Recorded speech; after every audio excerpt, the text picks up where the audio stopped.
In this lesson, how to have explosive growth with your leaders. Now, I love growth. In fact, I had a mentor many, many years ago who spoke to me and he said, John, growth is happiness. And then he followed that up by saying, I've watched people that are growing anything. If they're growing a garden, there's a fulfillment in that. If they're growing a company, there's fulfillment in that. If they're growing their team, if their family is growing, he said growth is happiness. And I've always remembered that definition. And to be honest with you, I think it's so true. I think that's right. I think growth is happiness. So let's talk about it for a minute, because I think it's so essential for us to really learn how to have what I would call explosive growth. I have a passion personally for personal growth. I have a passion for team growth. I have a passion for company growth. So I'm going to give you 3 questions that how you answer these 3 questions will determine, honestly, how much explosive growth that you really have in your life. So I'm very excited about them, and so let's go. Question number 1 is, what are my everyday essentials? In other words, this is so important. If you're going to really have explosive growth, you need to be doing the things that are going to give you that high return. And that's your everyday essentials. In other words, this is not, I can do it some days and some days I don't have to do it. No, these are everyday essentials where you say, no, these are the 5 things that really help me if I do them every day to have explosive growth. For example, in my own life, I have what I call 5 everyday essentials in writing. I have written more leadership material than any person's ever lived in the history of the world. And people say, well, how did you write so many books on leadership, and how have you accomplished that? Well, it's because every day I do the essentials that help me to become an author and a writer. And I'm going to give them to you, not because that's what you're going to do. I'm giving to you them as an example of this is what you need to do if you really want to have incredible explosive growth in your life. For me as a writer, an author, every day I read. That's obviously to expand my mind so that I can keep learning. You cannot give what you don't have. So every day I read. Every day I think. And what I mean by thinking is every day I look what I read and I ask myself the question, how can I apply this to my life? How can I apply this to your life? How can I put this in a book that will help people? And because I read and because I think, I'm constantly pulling out of what I learn the essentials to help people. So every day I read, every day I think, and then thirdly, every day I file. And all that means is I take the best of the things that I've read, that I've thought about, and I put them and I file them under topics. And why do I file? I have literally filing for thousands and thousands of ideas and thoughts. And why do I file every day? Why do I do that? It's very simple, because there will be a day I want to write on that subject. And if I want to write on that subject, I'm going to have to do my very best to make sure that I have material. So when I write a book, I go to my file. So every day I read, every day I think, every day I file. And then every day I ask questions. Every day I talk to people like you and I ask questions, especially if I'm writing a book. And whatever I'm writing on, in fact, right now I'm writing a book on communication. And so when I'm around a person that's a good communicator, I ask them, how did you learn how to communicate well? And what advice would you give people? I'm asking questions. Why? Because they're going to feed me answers that I'm going to be able to share with you as a reader that'll help you. So every day I read, every day I think, every day I file, every day I ask questions, and then finally, every day I write. Now just think about it for a moment. If every day all I did was read, think, file, and ask questions, there would be nothing that would ever add value to you. I have to now take action on all those things that I have done. And so therefore I write. Every day I write. People ask me, John, I want to write a book. What do you suggest? How do I get started? I said, well, it's very simple. Start writing. Just start writing. Books don't write themselves. And you never know what you're going to have until you put it on paper. What are the 5 things that you need to do to be highly successful in this business. Just like I know the 5 things I need to do my everyday essentials to writing a book. And by the way, if you don't have to do them every day, they're not essentials. So that'll cut out a lot of the stuff that you're doing that maybe you need to do once a week or once a month or every few days. What are those everyday essentials? If you want to have explosive growth, you've got to prioritize your time with the things that are essential to really build your business. Number 2, who are the people who produce? If I want explosive growth, I've got to give most of my time and most of my effort and most of my energy to the people that are producers. I've got to look at my team and say which one of them is bringing in the business, which one is doing the recruiting. And whoever they are, those people, I've taught you in a previous mentoring lesson, the Pareto principle, that 20% of your people will give you 80% of your results. And so you got to put your time in those 20%. So if you want explosive growth, you have to, first of all, do the everyday essentials. And then the second, you got to ask yourself, who are the people who produce and who they are? Give them the most equipping, training, development time. And then the third question you want, if you want explosive growth, is okay, in the English-speaking world, I ask myself, what are the 3 R's?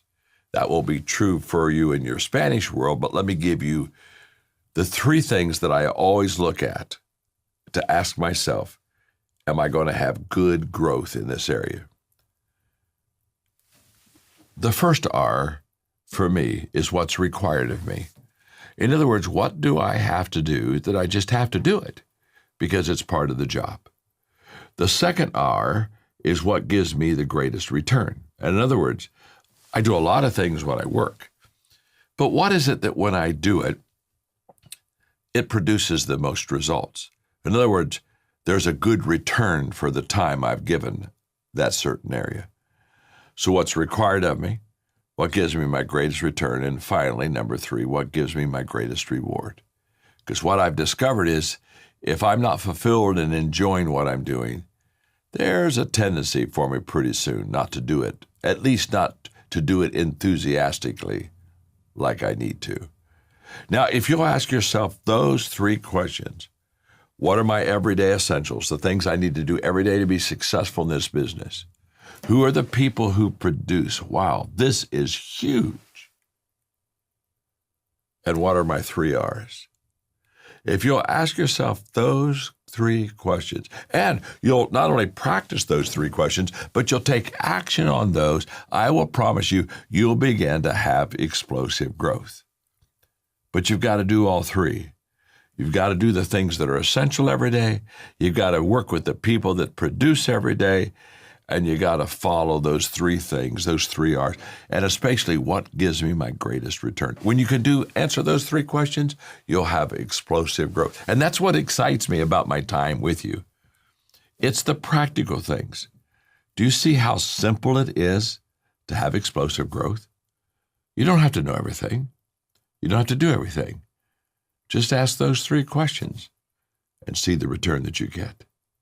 Thanks for being with me. My name's John. I'm your friend. And I want to talk to you about having the courage to continue.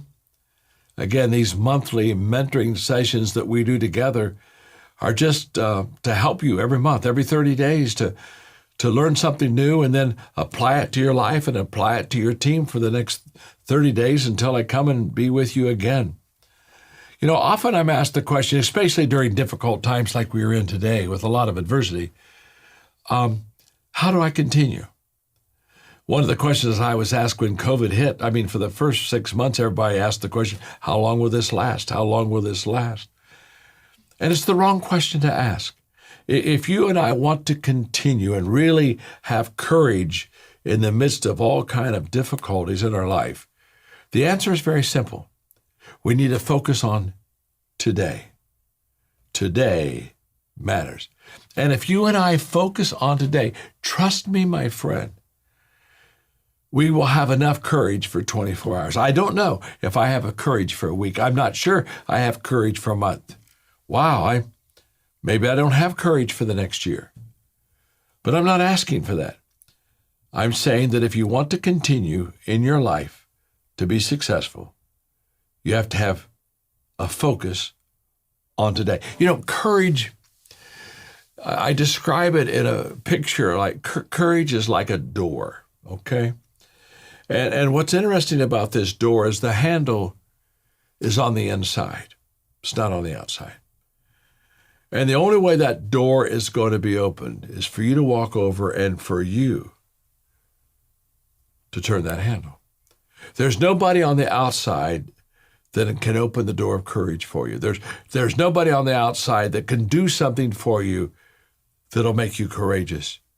It's a personal act that you just basically say, I'm going to go over to that door. I'm the only one that can turn that handle. I'm the only one that can open up the door of courage, and I'm going to do it. It's a choice. It's a commitment. So let's talk about that commitment for a moment. I want you to know, first of all, courage is not an absence of fear or failure.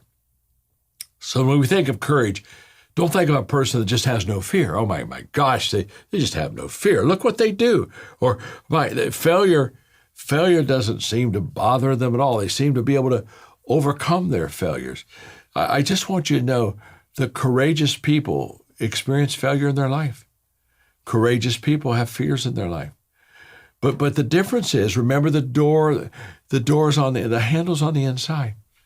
And they understand something about their fear, and they understand something about their failures. They understand something about their faith and their belief. And what they understand is that they have to build up the stronger emotion by focusing on it, because what you focus on expands. And so what they do is they focus on courage instead of focusing on fear. If I focus on courage every day, and if I live every day to be courageous just for that day, one day at a time, guess what happens? Every day I increase my courage. Just like if I, instead of focusing and going to that handle of that door that has courage, what happens if I go over and turn on that handle that has fear in my life? If every day I get more fearful, all I do is I increase by focusing on a negative emotion until it expands in my life, until the fear dominates the failure. Whichever emotion dominates, the positive faith, belief, the negative fear, failure, whichever dominates, that's where our actions follow the dominant emotion. And what's powerful about this is it doesn't have to be 90% belief and 10% fear. It could maybe be 60-40. You could have quite a bit of fear in your life and still be very courageous because you got 60% belief that allows you to go ahead and try it even though you're not sure. So you want to always build up the stronger positive emotion. Another thought on courage is the fact that courage requires action.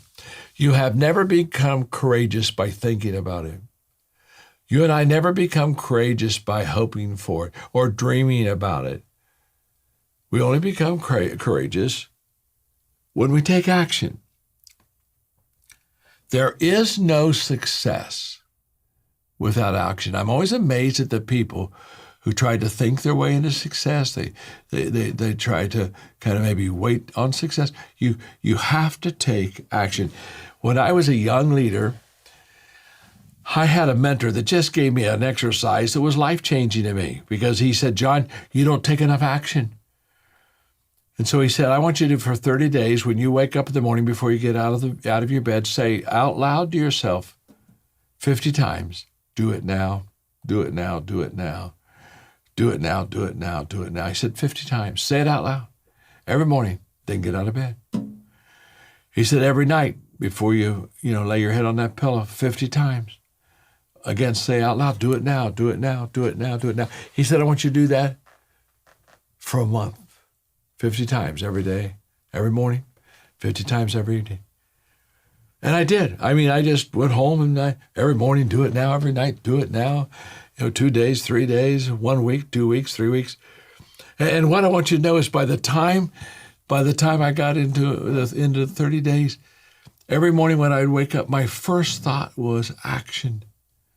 Act on it. Do it now. Do it now. And I want to encourage you. I began to start saying things. I mean, right now I'm talking to you. I promise you, there are things that you have procrastinated that you're hoping will go away and you'll never have to deal with, and you're just fooling yourself. They're not going to go away. And the only way that you're ever going to knock that giant out of your life is by taking action.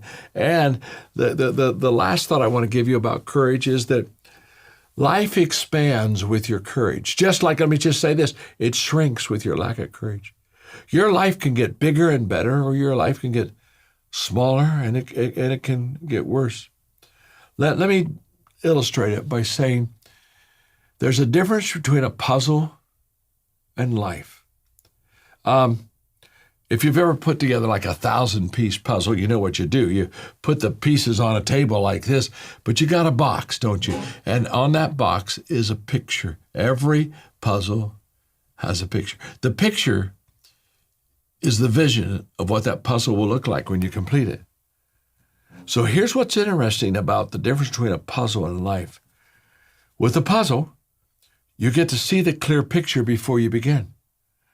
In fact, you watch that picture and you find the pieces and you put the puzzle together. But you see the picture before you begin. In life, it's exactly opposite. You have to begin before you can see the clear picture. And most people lack the courage because they don't understand it's the action that will provide the picture for them. That the moment that they move out, that the moment that the closer you move to what you see, the clearer you see what you're moving toward. So don't miss it. Don't wait for the action to become clear. Don't say, well, the moment that I really figure it out, I'm going to get started. Or the moment I get my answers, boy, I'm going to begin. You know, you get the answers as you begin. You figure it out as you go. It's the action that brings clarity to the picture. So courage is basically going to that door and turning that knob. No one's going to turn it for you. And say, I'm going to take action. I'm going to walk out this door today. And as I start walking, I don't have all the answers, but I'll find them. As I start walking, I don't see the whole picture, but I'll see it more clearly. Trust me. That's how you get the courage to continue. You got to start to continue. Take action today on what you know you should be doing, but you haven't done it yet, and you'll be surprised how quickly the courage comes to you. But Jonathan and I have talked about this. When we come to you monthly, we expect you then to take what I teach and say, okay, for the next 30 days, let me apply that to who I am, what I do in the Zifra business. And today I want to talk to you about the 21 from my book. I wrote a book several years ago called The 21 Qualities of a Leader. In fact, this is going to surprise you because people come to me all the time. They say, John, I want to be a leader. I want to learn how to lead well. Where do I start? In fact, they'll say, what book do I begin with? And whenever they ask me that question, my answer always surprises them because I tell people, if you really want to be a terrific leader, the first book that I've written a lot of them, on leadership that you should read is The 21 Qualities of a Leader. Now, that's a very popular book. It sold millions of copies, but it's not by far one of my best-known books. And so when people say, oh, I'm surprised that you would have the 21 Qualities of a Leader, and here's why it's so important. The qualities that I'm going to teach you here in a moment, and I won't have time for 21, but I'll teach a few. The qualities are foundational for your leadership life. If you're just going to build a one-story house, you don't really need much of a foundation. You can just kind of put a cement slab underneath of it, and you can build that one story. You don't need a great foundation because you're not building a great building. You're just one story. But if you came to me and said, I really want to build a skyscraper, in other words, I want my leadership just to stretch to the heavens. I want to do big things in leadership. The first thing I would say to you is, you've got to get the foundation right. If the foundation is correct, you can build a skyscraper of leadership for your life. And the foundation are the qualities. Because the Those are the things that express who you are on the inside. The qualities are in such a way that they make you better on the inside, so you become better on the outside. They make you bigger on the inside than you become bigger on the outside. And one of those qualities, I have time just maybe for 3 or 4, but one of those qualities is character. And character is so essential to who you are because it's character that it makes you trustworthy. You see, a person with good character has authenticity. What you see is who they really are. A person with character has terrific integrity. They tell the truth. They keep their promises. They do what they say they will do. They become very trustworthy. And trustworthy is essential for great leadership. And when a person has good character, it is foundational for them. But it's not only foundational for them to build their leadership, it's foundational for you to build a relationship with them. Because you know that they have the character, the strength, the core, the anchor, the foundation that will really allow them to serve and do you very, very well. You see, when people are going to follow a leader, one of the questions they ask is, can I trust that person? Well, character is that quality that makes you, it's that quality that makes me trustworthy. So it's a beautiful thing. So I tell people, before you work on the outside of your leadership, work on the inside of your leadership. You know, another quality of a leader that I talk about in the 21 Qualities book is the quality of commitment. And it's so essential for leaders to be men and women of commitment. And why I say that is because commitment separates the doers from the dreamers. You see, in your business, a lot of times they talk about the dream. And, you know, you take the dream, what do you want to become? Sometimes you post it on your refrigerator, and this is who I want to be in the future. And to have a dream is a good thing. But one of the things you're going to learn about the dream that you have is the dream doesn't come true because you have the dream. There has to be a quality that makes that dream a reality, and that quality is commitment. And if you're committed, it takes you from being a dreamer to a doer. If you're not committed, you're just a dreamer. And there are a lot of people who think that the dream is enough. It's not. You see, the dream is free, but the journey isn't. That's why people like to sit around the table and talk about what they would like to become, and they have these great dreams. But honestly, when you get up from the table, you've got to make it happen. See, dreams are free, but the journey's not. And since the journey, which is what brings you to the reality of that dream, it costs something, commitment is the core. Commitment is essential quality for you to have as a leader to make your dreams come true. Another quality that I express in the 21 Qualities of a Leader book is generosity. The willingness and the ability to give on the front end. You know, a lot of times people say, well, I may give to that, but I'm going to see what I'm going to receive first. And a lot of people are saying, well, if I receive something, then I'll give. And they don't understand that sowing comes before reaping.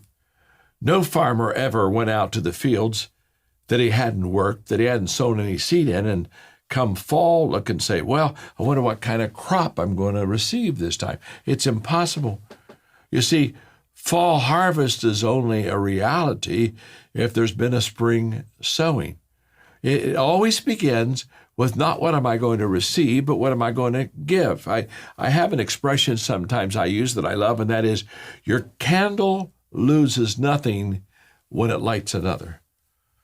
If I have a lit candle and I am generous towards you and I extend it to you and you can light your candle off of it, my candle doesn't go out. I just turn it on 2 lights instead of 1. And I think there's a scarcity mindset that many people say, well, if I give, I'm afraid I'm going to lose something, and they don't forget so many times that what they lose if they don't give is opportunity.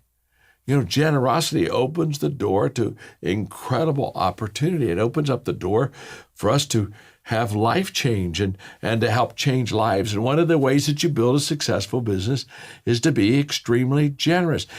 Angela Ahrendts, who was the CEO of an incredible company in London, and then she became also number 4 with Apple, the highest paid female executive in the world. I think her last year she made $78 million. We were having lunch one day, and I said, Andrea, what's the best advice you ever received? And she said, my father taught me as a young child, give 60 and take 40. In other words, always give more than you ever expect to receive. And then she smiled and she says, 60 is enough. And I've discovered that that's true, that if you give 60 but only ask 40 back, if you're always giving more than others, there's an incredible relationship that is built. But that means that you're now sowing seed in others. Robert Louis Stevenson used to say, I determine the success of my day not by the harvest I reap, but by the seeds that I sow. I love that quote. And I think he's exactly right. I determine the success of my day every day, not by what did I receive, but what did I give. And I would encourage you to become intentionally generous. Now, I only had time today to give you 3 of those qualities. Character, which is the foundation, commitment, which literally compounds over time, and generosity. But if you'll just build your leadership life on those 3 things, this month, just intentionally do those 3 things every day to every person that you meet. And I promise you, you'll become on the inside the leader you want to become on the outside. Unstoppable leadership. How to lead yourself, how to lead your business during any difficult, tumultuous time. That's the question. How do you and I continually lead successfully even during COVID or times when adversity begins to come our way? I've given a lot of thought and a lot of consulting with companies and teams about how to continually succeed during these difficult times, how to be unstoppable. And what I'm going to talk to you today about, I promise you, is going to help you no matter what adverse situation you face in your business. I want to talk to you on the subject, how to receive a return on your failure. Now, wow, we hear an awful lot about having a return on our investment, an ROI, or maybe a return on our time. I mean, I gave it this much time. I'd like to have some kind of a return out of it. But I've discovered that people don't look for a return on their failure. In fact, they don't want to fail. They don't want to sometimes admit failure. They want to remove themselves from any kind of failure. And that's why, as I talk to you about this today, I promise you that I'm going to deliver some material to you that's going to be your best friend when difficulties and setbacks come your way. Because you see, let's start off with the fact that everybody fails. I fail. You fail.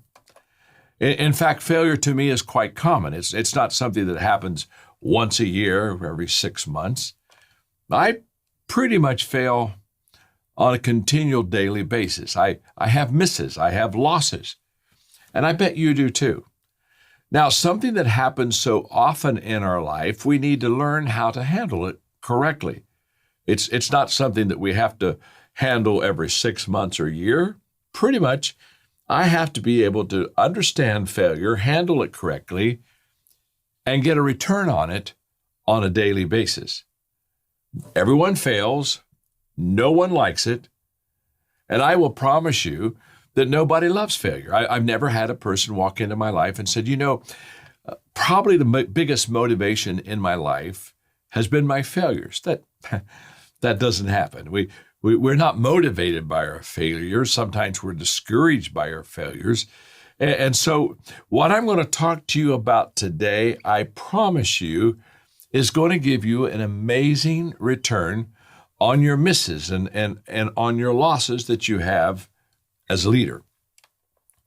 Now, as a young leader, I had a real fear of failure. I was just starting off. I wanted to prove myself, and I definitely thought that failure was my enemy, and I definitely thought that if I failed a lot, people would look at me and say, well, it's obvious to us that you're not a good leader.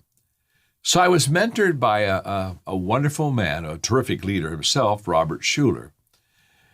And one day when he was talking to me and we were dealing with how I did not like failure and how I tried to avoid failure and how I had a fear of failure, Dr. Schuller said to me, John, what would you attempt to do if you knew that you wouldn't fail? Well, I had never looked at life quite like that in business, and so it kind of helped me for a while. I kind of went into every project basically saying I won't fail. And so there was kind of a positivity that began with me in the beginning of the project. And I kind of went in with quite a bit of strength and steam. But there was a problem with the question. What would you attempt if you knew that you wouldn't fail? The problem with the question, it's not true to life.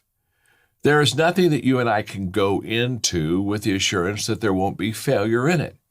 And so what happened is it made me strong on the front end, but it blindsided me when I got into the project, because all of a sudden, even though I started it as if I wouldn't fail, guess what happened?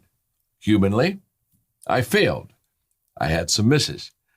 So I really learned very quickly that I couldn't go into life kind of like eliminating the possibility of failure, that I had to somehow not only include that possibility, but appreciate it.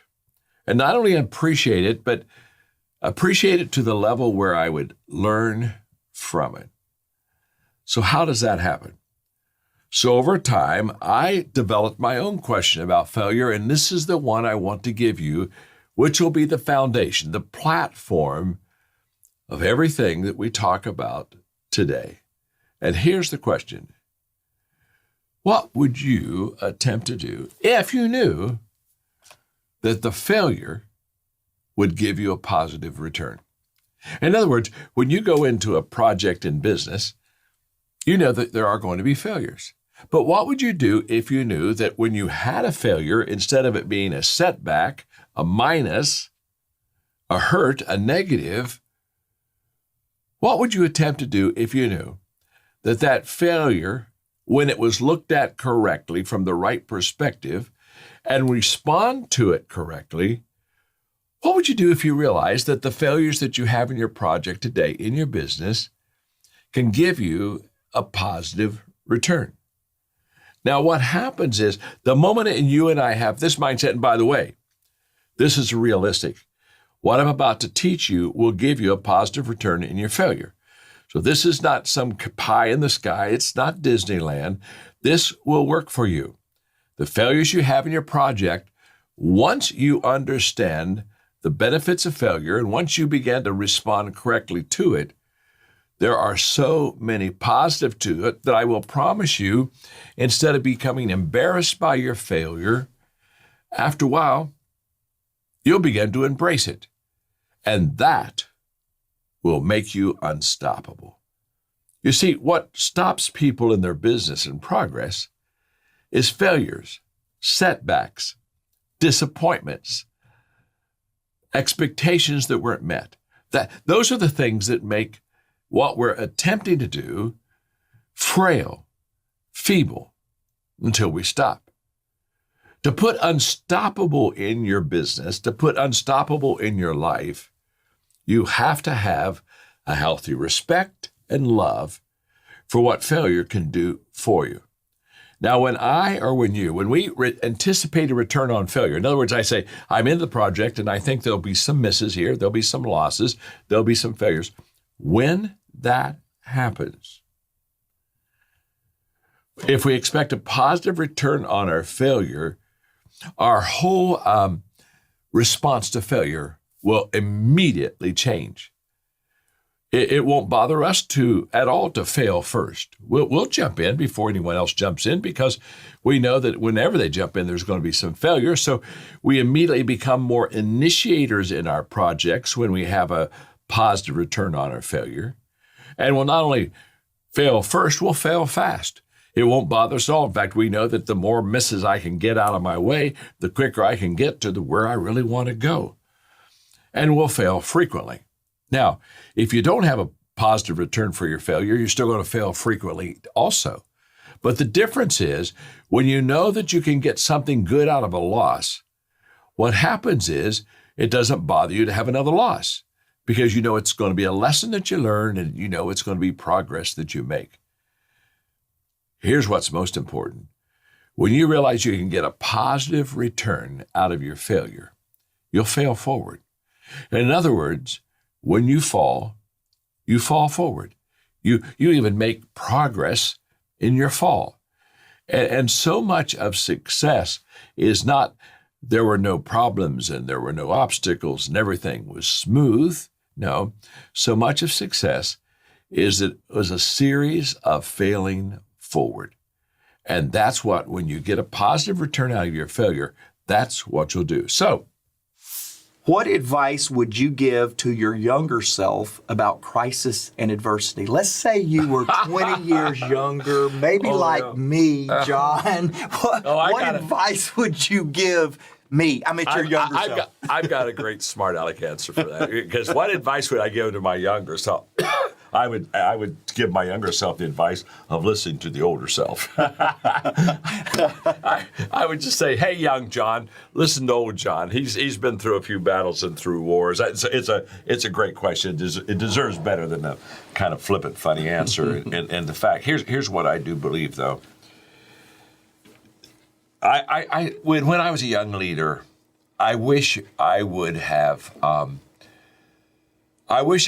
spent more time with people that were more experienced and successful. I did good, but I didn't do great. Yeah.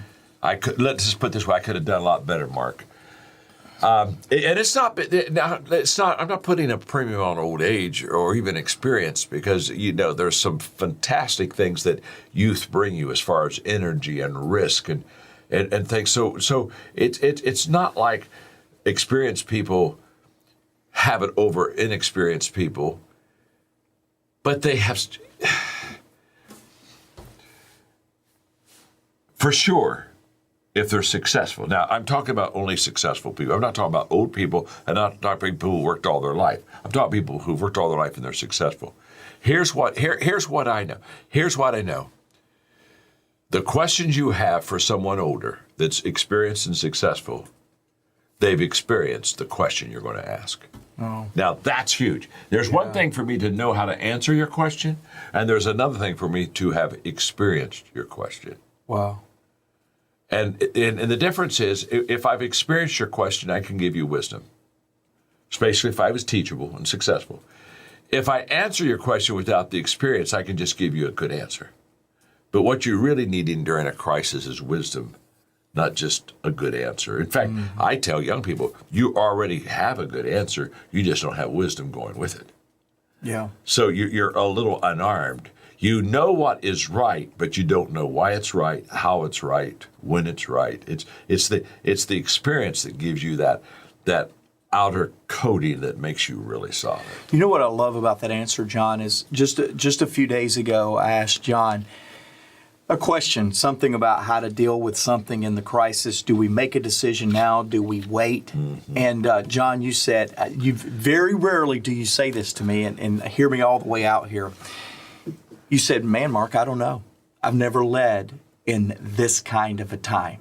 But then very quickly, so it gave me comfort. You know what? I'm leading in unprecedented times, and my mentor, 20 years my senior, doesn't know either. I mean, he experiences that, I don't know. But then very quickly went, but let me tell you what we did when 9/11 hit. Let me tell you when my ISS company, a stewardship company that John had that's raised $4 billion for nonprofits.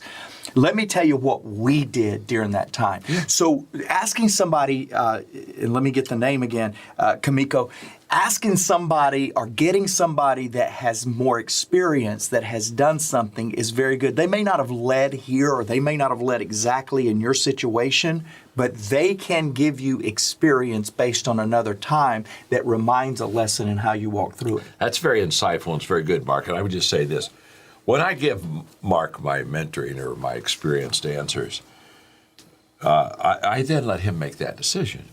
I think the trouble that we older people get into is when people ask for advice, we want to control. And I've never had you come and say, John, could you control my life for me? You've asked for advice. There's a difference. Yeah. And advice means I give you my best thoughts, my best shots, my best wisdom. But then you've got to go make that decision. Yep. Because how are you going to get the experience if you don't go make that decision on your own? So I think that as an older person, a mentor or whatever, I have to always remember what my place is. My place is to give you everything I can give you, the very best that I can give you.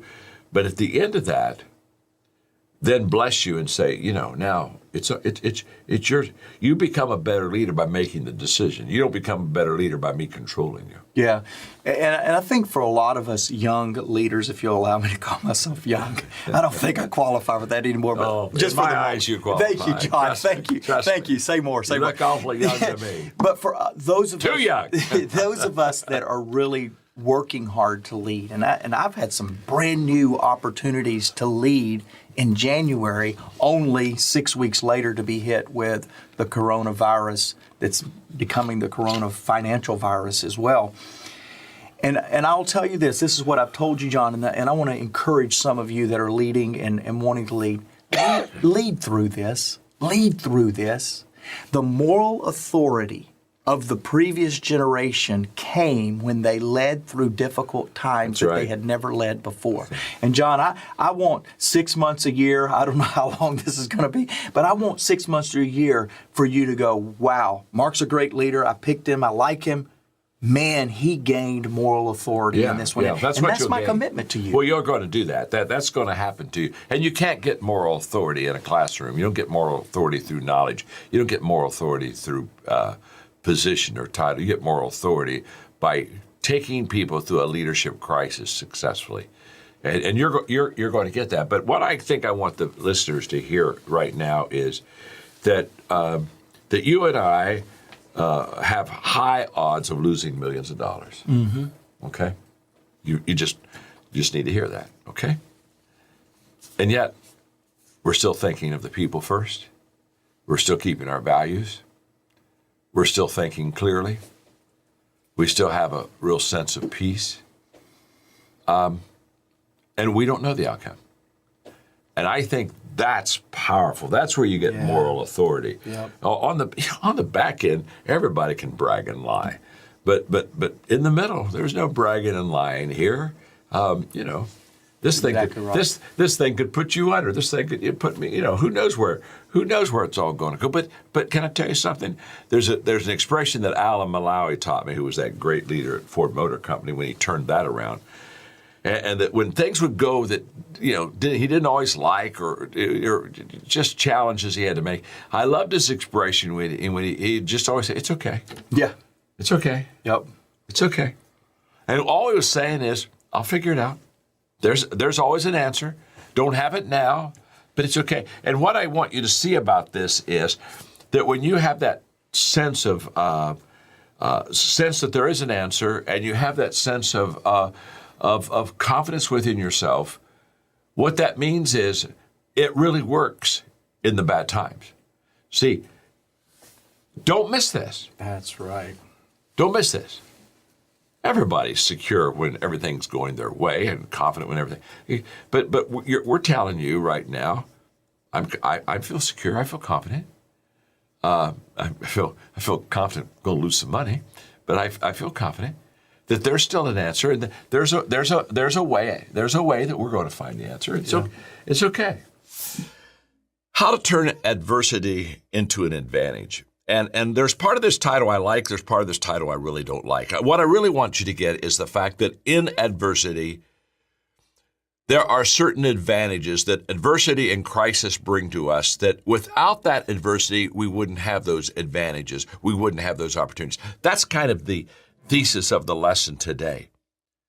When I looked at the title, How to Turn Adversity into an Advantage, I wasn't trying to think of it in a wrong term as far as how to take advantage of people that are in adversity. That isn't that at all. I mean, remember yesterday I shared with you that in a leader's perspective, it's always the people first. What's always best for the people? That keeps a leader's motives pure and right. If you and I are constantly saying, well, what's best for my people? Because whatever is best for my people as a leader, I should be doing my very best to provide it for them. But this is a terrific lesson on the fact that in adversity, if we have the right perspective, and this is a lesson on perspective, trust me. In fact, today and tomorrow, this is a part 1, tomorrow's part 2. This is a perspective lesson. What I want you to catch, though, is that without any question, the adversity that you and I are going through right now does have distinct advantages for us. That I know. You say, John, how do you know that? Well, it's very simple. Every crisis and every adversity in the history of the world has turned into terrific advantage for society. Again, I remember I mentioned yesterday, every medicine you take was because there was an adversity, a problem. Somebody had something that needed to be cured, so somebody went and invented a medicine. In other words, good things come out of bad things if you have the right perspective. If you have the wrong perspective, that's not true. So this lesson is on how do I take the adversity and gain some advantage out of it for myself, for my family, for my community, for others. And when I go to perspective, here's the quote: how we view things is how we do things. So it's possible for two people to view adversity and have two different responses to that adversity. One takes adversity and turns it into an advantage, and the other one takes adversity and says, oh, I'm at a disadvantage, and I'm a victim, and they just basically lay down, and instead of getting better, they get worse. Same adversity, same situation, two total different responses. Now, the responses are based upon a person's perspective. Let me give you an example. Albert Einstein, here was a brilliant fellow. Albert Einstein said this: in the middle of difficulty lies opportunity. Now, I've loved that statement for quite some time, and I share it with you because I think there's something very interesting in what Albert Einstein said. He said it was in the middle. In the middle. In fact, when I put that quote in here, I capitalized all the letters on middle. In the middle of difficulty lies opportunity. You know what Einstein was saying? He's saying you have got to get into the crisis. You have got to get into the middle of the problem before you see how to get opportunity out of it. Because at the beginning, we don't understand how deep the problem's going to be. It doesn't affect us enough to take away our options so that all of a sudden we get desperate for an answer. It's not at the end. If by the end we haven't seen opportunity, to be honest with you, we just passed it. The door was back in the middle. But in the middle of difficulty, adversity, crisis, that's where Albert Einstein said, that's where we find opportunity. It's that type of thinking, perspective for you and me that I want to talk about, because trust me on this, if we have the right perspective, we're going to find that to be very true. Now, let me give you an example. Now, this is a business example. Some of you are in the business world, some of you are not. So let me just give you this one because I read it just the other day, and it fits the business community. So if you've got a team, if you've got an organization, you got a big company, small company, whatever. This comes out of Forbes. And when I was going through and reading this, the thing that really grabbed my attention was the headlines. It said the coronavirus crisis is creating problems, but it is also creating tremendous opportunities. This comes out of Forbes. And so then they gave an example. And the example they gave there, I know pretty well. And they gave the example of the Ford Motor Company. And the Ford Motor Company, if you go back about 12 years, had quite a few years consecutive of poor performance. They were in a recession, and they needed to finance. In fact, they were so desperate that Bill Ford, the father of the whole Ford clan, basically sat down and had to talk them into collateralizing the blue Ford Oval. The thing that's most precious to Ford is that brand, that trademark. And they literally had to take that and use it for collateral to borrow money to get themselves financially in a position where they could maybe upright themselves. And then they also brought in Alan Malawi, brought in an outsider, a terrific leader. And if you know the story, it's an incredible story. It's a story of an amazing turnaround, maybe the most amazing corporate turnaround in this century. But what I want you to see is it was only in the adversity, the heavy crisis. I mean, what would make the Ford family say, okay, we're going to use this incredible trademark as collateral to borrow money? I mean, that's the last thing in the world they wanted to give up. But can I tell you something? A crisis will make you do things that you wouldn't do without the crisis. Let me just stop and talk to you for a moment. You and I both know in our heart that there are some changes we won't make unless we have to make them. Now, I speak for myself. In my life, there have been a few times I just didn't want to make the change until all the other options were stripped away from me. And one day I looked at myself and said, I've got to make the change. Well, it happened for the Ford Motor Company, and in this Forbes article, it then put three things on the advantages of a crisis. And I give this to you quickly because this is in the business field. I'm getting ready to come to you in the personal way, so stay right with me. Here's what Forbes said. First of all, a crisis changes the balance of risk and reward. And they so clearly wrote the fact that during normal circumstances and situations, we don't risk a lot. We enjoy where we are, and the tendency always is for us to stay put, not make a lot of changes. And the fear of failure overrules the risk issue. So we basically stay the same. But what happens is that in a crisis, all of a sudden it helps us realize that we have to change. All of a sudden, what was kind of optional, should we change, becomes a command. We have to change. Why? Because we're in deep weeds. And so basically Forbes was saying, if you have a business, if you have a team, whatever, that there are perhaps some things in your life that you've just held pat that you should have let go a long time ago. And you're going to risk more during a crisis. And they said that was good. Number two, and I love this because it's so true, a crisis increases our focus. You see, every organization has what I would call competing priorities and conflicting priorities. Some priorities that just conflict with where you're really wanting to go, and then you have some that internally compete with what you're trying to accomplish. And so what happens is there's a lot of activity in an organization that isn't necessarily accomplishment. But what does a crisis do? We immediately begin to eliminate all of the things that are not totally essential in our business. In other words, we begin to cut.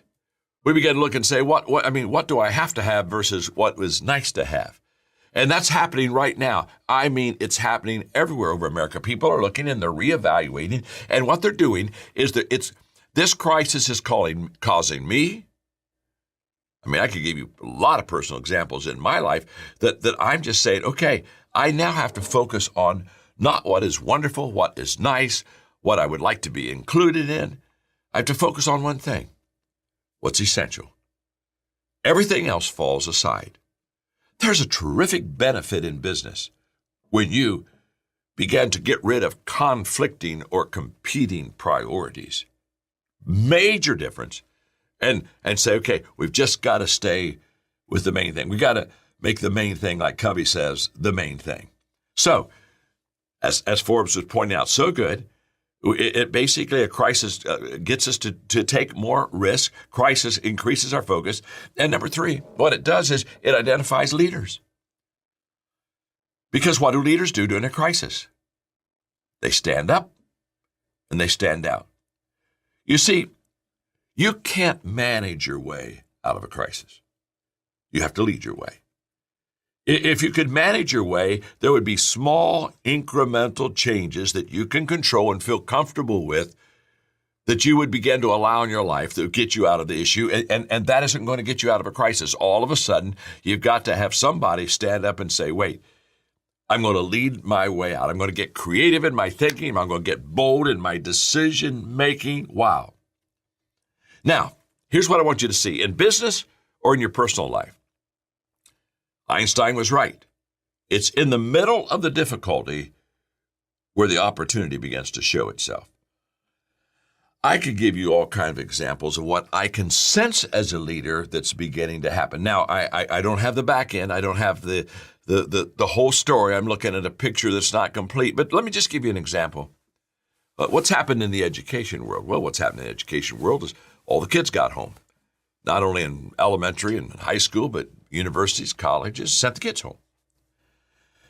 We got to have our social distancing. And by the way, I think that was a very wise decision. I think right now, social distancing is probably the most important thing we can do to cut this out and probably, hopefully, get some answers and move on with their life. But now, so what are the kids doing?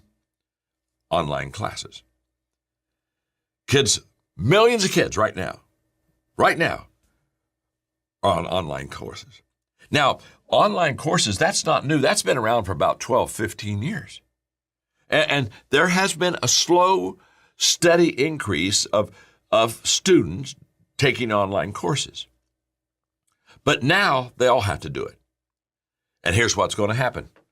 There are kids who have never taken an online course, and they're going to do that, and then they're going to look at themselves and say, wait a minute, I'm home. I can be in surroundings that are familiar to me. I don't have to go back to college if I don't want to. I can get a degree online. Now, I'm not advocating that. I'm just saying I can guarantee you, I promise you, that there are a bunch of students that are all of a sudden going to see that there's another way to get their education. I'm not even saying it's a better way, but I'm just saying crisis causes change. And I will tell you that steady increase in online kind of classes, after this, it's going to be like that. It's just going to increase. Why? Because a lot of kids who have never done it before tested it and said, oh, this kind of works for me.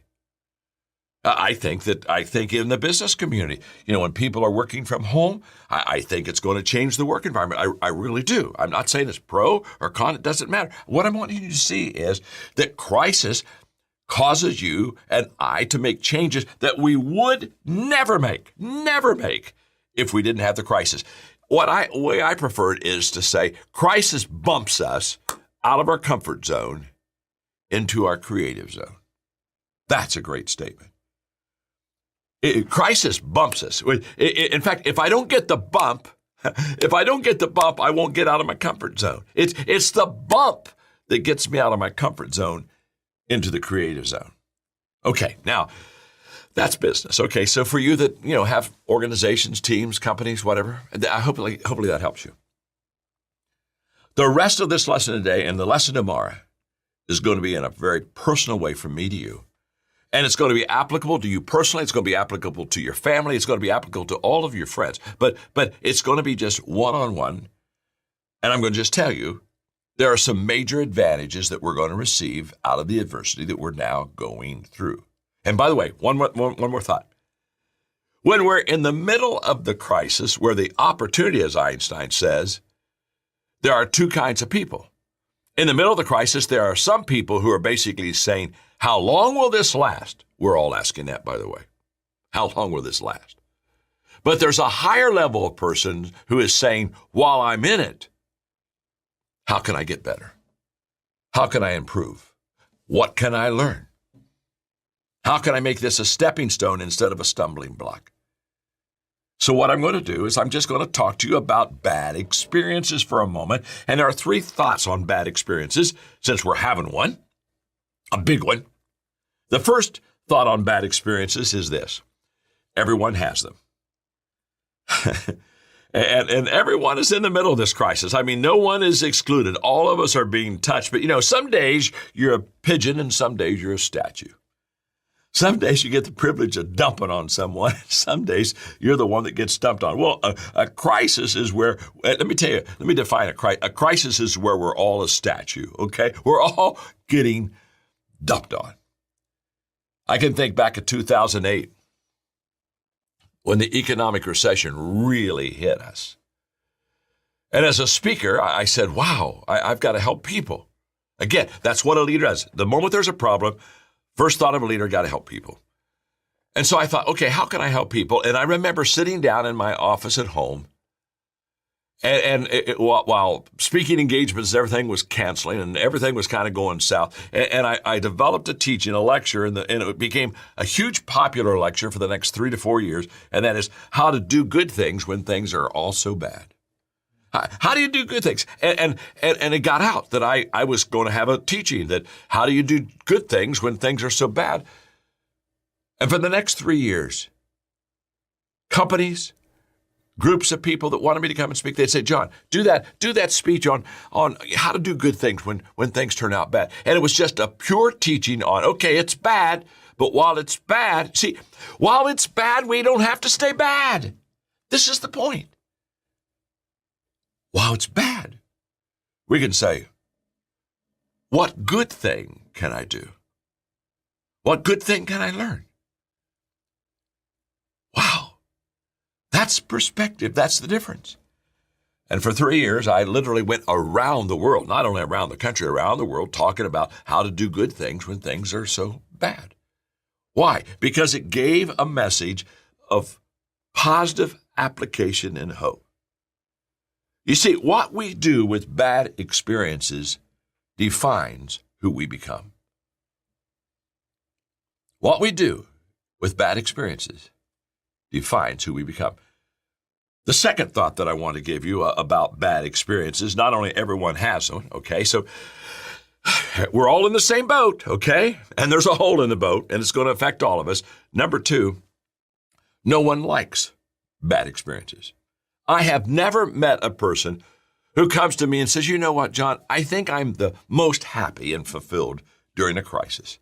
I just, you know what, John, I love problems. I love questions I can't answer and issues I can't solve. Nobody likes this. Nobody. I don't, you don't, we don't like it. I think we're kind of like Lucy, who just basically said one time, I don't want ups and downs, I just want ups. Okay, let's take a vote. You may be all by yourself, you may be with family members, or maybe just a couple people since we're social distancing, but every one of you do what I'm going to do. Let's all do a vote. How many of us, we want to join Lucy's club? We just want ups and ups. But in fact, I really want ups and ups, and I know you really want ups and ups. And in a real world, we don't get ups and ups. Now, fortunately, we don't get just downs and downs. But in the real world, we get ups and downs, and we've got to be like my friend in college who told me one time, he said, John, I'm never down. I said, what do you mean you're never down? He said, I'm either up or I'm getting up. Well, in a crisis, what we're doing is getting up because we've been knocked down. You see, the issue is not have we been knocked down. The issue is, do we stay down? Or do we say, I don't like down. I want to get back up. It's those who don't like down, but go from not liking it to do something about it, that action, to get back up. But none of us likes a crisis. We all have it. None of us like it. My friend Chuck Swindoll, several years ago, he sent me this, and I'm going to just read it to you. It's about Chippy, a parakeet, okay? And he starts off by saying, Chippy the parakeet never saw it coming. One second, he was peacefully perched in his cage singing. And the next moment, he was sucked in, washed up, and blown over. His problem began when his owner decided to clean his cage with a vacuum. She stuck the nozzle in to suck up the seeds and feathers in the bottom of the cage. Then the phone rang. Instinctively, she turned to pick it up. She had barely said hello when Chippy got sucked in. She gasped. She let the phone drop. She turned off the vacuum, and with her heart in her mouth, she unzipped the bag, and there was Chippy, alive but stunned, covered with heavy black dust. She grabbed him. She rushed him to the bathtub, turned on the faucet full blast, and held Chippy under the torrent of ice-cold water, power washing him clean.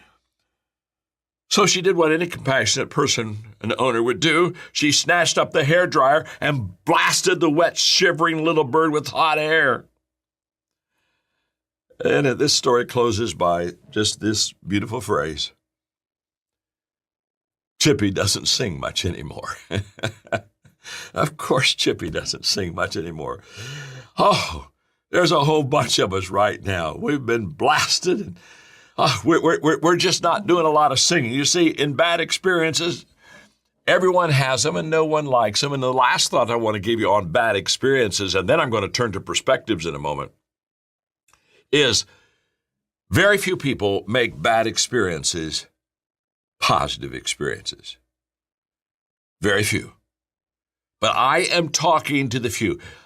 Our time together is for me to rally the few. I don't have any illusion that I'm going to rally the masses. But right now, I'm just trying to rally you. Because if I can rally you and get you seen with the right perspective how you can get better through this crisis, guess what you can do? You can then do the same for your family. What a gift for your family if all of a sudden you become the person that shows them the light at the end of the tunnel. Wow. That's why Warren Lester said, success in life comes from not holding a good hand, but in playing a poor hand well. Wow. That's beautiful. You see, everything's changed for me. I shared with you yesterday on leading through a crisis that, I literally had dozens of speaking engagements that have been canceled, and the one that I wanted to help everybody, but one really, really, really hurt. Wow, I'd had the opportunity late April to go to the Vatican, and I had an invitation by Pope Francis to do 3 days of teaching with him on what I called a master class with the Pope on leadership. I look so much forward to time with him and time helping lift that load. And of course, it's all gone. It's all gone. It's all gone. So, again, so when I had somebody call me and say, what are you doing right now? What I'm doing is I'm making lemonade. And that's what I want you to do. I want you to make lemonade. We've all been handed a lemon. Now, some people are going to mount that lemon. They're going to take pictures of that lemon. They're going to talk about how tough life is with the lemon. And then there are some people that are just going to take that lemon and cut that baby open and make them some lemonade. In fact, say to yourself, again, you may be by yourself. If you're not by yourself, say to someone beside you, say to someone right now, I'm making lemonade. So when people ask you, what are you doing in the crisis? Well, I'm making lemonade. See, Napoleon Hill. All right, I'm about to dig in with you. Hang on. Fasten your seatbelts. Napoleon Hill said, every adversity, every failure, every heartache carries with it the seed of an equal or greater benefit. That is a powerful statement, but my folks, listen to me carefully. It's only a true statement if your perspective is right. Don't miss this. I'm going to read the statement again, and then you determine if it's true in your life or if it's not true. Every adversity, every failure, every heartache comes with the seed of an equal or greater benefit. I will not get an equal or greater benefit from adversity unless I have a perspective that believes that truth. If I believe nothing good can come out of something that is bad, then I will never, ever take advantage of that asset.